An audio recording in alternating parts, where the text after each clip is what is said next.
Pour continuer, il y a lieu de faire une petite introduction et dire que Abba à Kollel est partagé, il est subdivisé en deux parties. Sa partie supérieure qui va du haut jusqu'à la poitrine, qui va s'appeler donc le partsouf de Abba Ilaha, le Père supérieur, et la deuxième partie qui est la partie inférieure de Abba à Kollel, qui va de la poitrine jusqu'en bas, qui va s'appeler Israël Saba. De même, la mère, donc à Ima Kolelet, est partagée également en deux partsoufim. Le premier donc, va donc du haut jusqu'à sa poitrine et va s'appeler le partsouf de Ima Ilaha, la mère supérieure, et la deuxième partie, donc inférieure, qui va du chazé jusqu'en bas, va s'appeler Tvuna.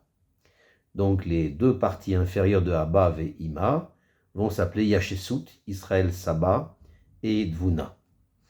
Il y a lieu aussi de dire que, on a enseigné dans le Perek Dalet, que Tiferet est partagé en trois parties. C'est-à-dire qu'il y a Tiferet qui est en vis-à-vis du, c'est le Keneged, le corps, donc c'est la partie qui représente le corps, de sorte que le tiers supérieur de Tiferet va de la gorge jusqu'à la poitrine, le tiers du milieu de Tiferet va de la poitrine jusqu'au nombril, tandis que la troisième partie de Tiferet va du nombril jusqu'à la fin du corps, jusqu'en bas. Et lorsque on est mékabel, les 7 rois qui sont en rapport avec les partsoufés de Abba Veima supérieurs, donc en rapport avec donc les partsoufés de Yashesut d'en bas, à ce moment-là, on dira que le date de Nekoudim est en vis-à-vis de la tête de Abba, de Abba Ilaha et de Ima Ilaha. Et le chesed de Nekoudim, qui est en rapport avec le corps de Abba Ilaha, le gouffre de Abba Ilaha, tandis que la gvoura de Nekoudim est en rapport avec le gouffre de Ima Ilaha. Et le tiers supérieur de Tiferet de Nekoudim, c'est le vis-à-vis de Yesod de Abba Ilaha et le Yesod de Ima Ilaha. Et de même, les deux tiers inférieurs de Tiferet de Nekoudim sont en rapport avec le haut, la tête de Israël Saba et Dvuna, et de Netzach de Nekoudim, lui est en rapport avec le gouffre de Israël Saba. De plus, en ce qui concerne les Nekoudim, c'est en rapport avec le gouffre de Dvuna. Le Yesod de Nekoudim, le Hod de Nekoudim, est en rapport avec le gouffre de Tvuna. Le Yesod de Nekoudim est en rapport et en vis-à-vis du Yesod de Israël Saba ou Tvuna, de Yashesut. Et la Malchut de Nekoudim est en vis-à-vis du Ateret Yesod de Israël Saba et Tvuna. Donc le Ateret Yesod, il y a le Yesod, il y a deux parties dans le Yesod, il y a le Yesod et la couronne du Yesod, comme on va l'expliquer plus loin.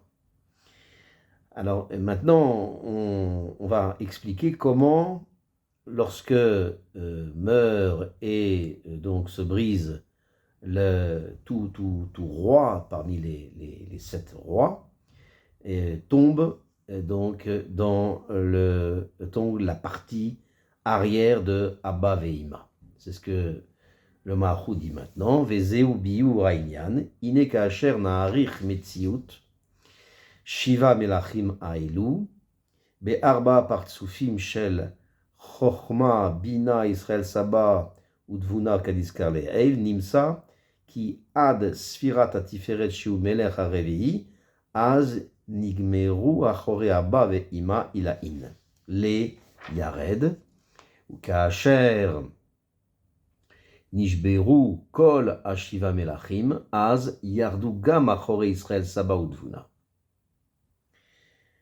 Donc, on va déjà ici dire que l'explication du sujet, c'est que lorsque donc on s'étend un peu sur la Metsiout de la brisure des Kélim de ces 7 rois, qui donc est en rapport avec la chute de Achoré, de l'arrière de Abba et Ima. Lorsque Abba et Ima, à Kolélim, sont partagés donc en 4 parts soufim, comme on l'a dit, différents de Chochma, qui est Abba Ilaha, de Bina, qui est Ima Ilaha, de Israël Saba et de Vuna, comme on l'a déjà mentionné. À ce moment-là, il se trouve que la brisure du Kéli de Tiferet, qui va de la gorge jusqu'au Chazé, donc on parle du tiers supérieur, donc de la sphira de Tiferet de Nekoudim, qui est le 4e roi. À ce moment-là, il termine donc les Achorim de Abba Veima terminent les Achorim de Abba Veima supérieur terminent de tomber, c'est-à-dire Abba Veima et Veima Abba Veima Ilaha, donc qui sont les partsoufim supérieurs de Abba Veima Kolélim. Donc ils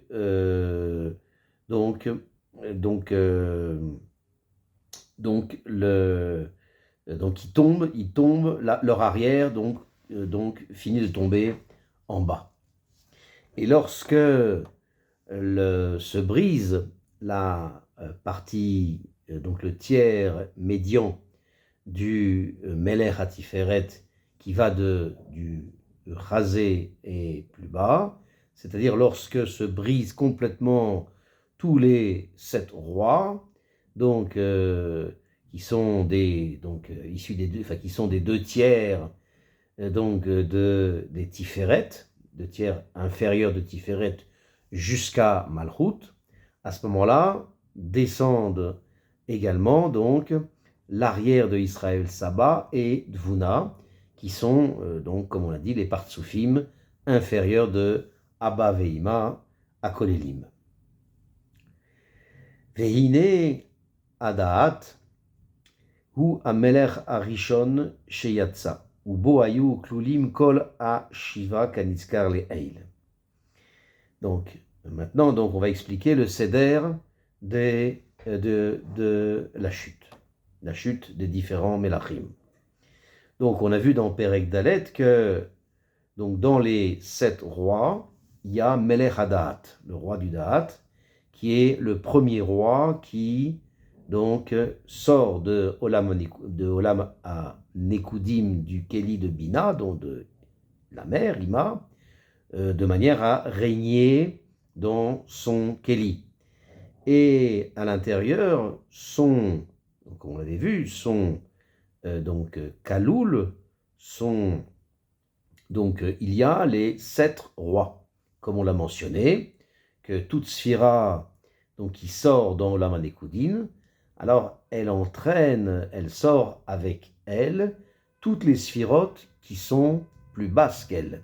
Et puisque le Melech Hadaat, c'est le premier roi des 7 rois, donc dans sa sortie, donc sortent avec lui également les autres Melachim, donc qui sont plus bas que lui, jusqu'à Malchut.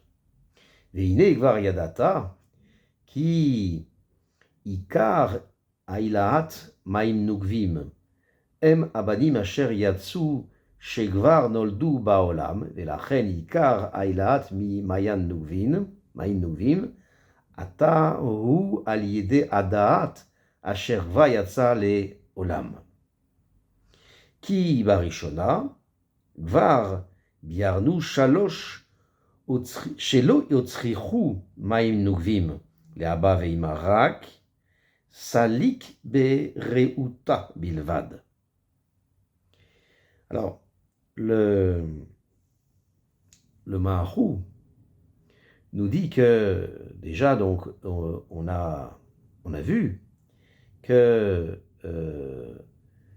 donc on a expliqué là-bas, que lorsque les enfants sont dans les ventres de leur mère, alors montent Maïm Nukvim des Horim, montent les eaux féminines des parents. Et tout ça, ce n'est que uniquement une notion qui est limitée de ce qu'on pourrait appeler Maïm Nukvim, les eaux féminines. Mais l'essentiel de la montée de Maïm Nukvim vers les parents, c'est en réalité Maïm Nukvim qui monte depuis les enfants qui déjà sont nés concrètement et qui sont des enfants qui sont déjà nés dans le monde.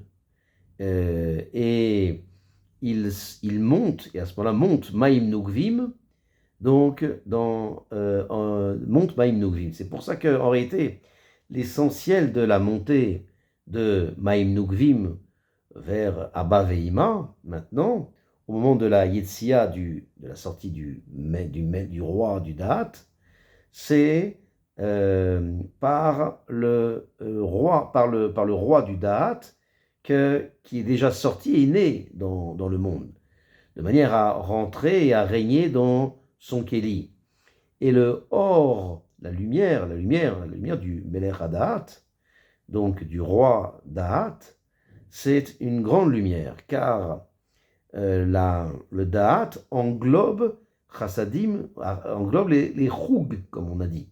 Il englobe les Chassadim et les Gvurot, et également parce que les autres 6 rois sont sortis avec lui. Et c'est pour ça que le Melech Da'at, le roi du Da'at, a une force de faire monter les Maïm Nukvim, donc vers la mer, à la mer, qui se tient alors panim ve panim avec le Père, face à face avec le Père.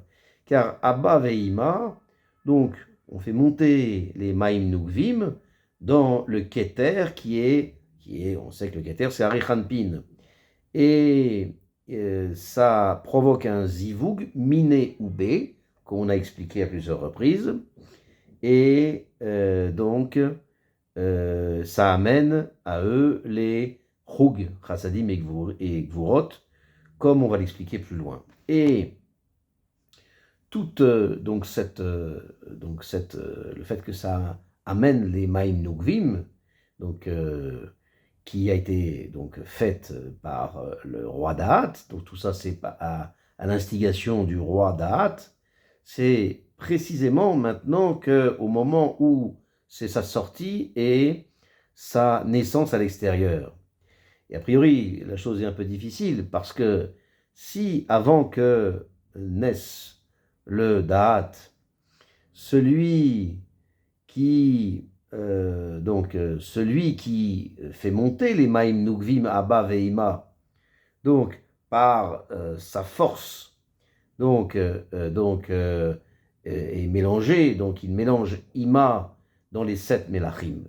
Donc l'explication c'est que tout ce qu'on a enseigné qu'il y a la montée des eaux féminines par les enfants, grâce aux enfants, ça c'est seulement et uniquement après que la mère soit enceinte, si on peut dire, avec les Shiva Melachim. Parce qu'au départ, avant que la mère ne soit enceinte avec les 7 rois, alors on a déjà expliqué dans le Perek Vav qu'il n'y a pas besoin de la montée de Maïm Nukvim par l'intermédiaire des notions, des Bechinot inférieures, de sorte que ça amène un zivug pour Abba Veima. Non. Mais en réalité, c'est que ça suffit que seulement il y ait que le Matzil lui-même fasse en sorte que les Maïm Nukvim montent dans le Keter, lequel est Ari Hanpin, dans l'idée de Salik Bereuta, c'est-à-dire qu'il est de la volonté du Mahatzil de les faire monter. Et ça suffit. Parce que si les Maïm Nukvim montent par le Mahatzil, Alors ça entraîne un zivouk de Keter, Miné ou B. Et donc ça amène les mochines au Abba Veima, et ça entraîne le zivouk de Abba Veima, et donc le hibour, donc le fait que la femme tombe enceinte, la mère tombe enceinte, des 7 rois.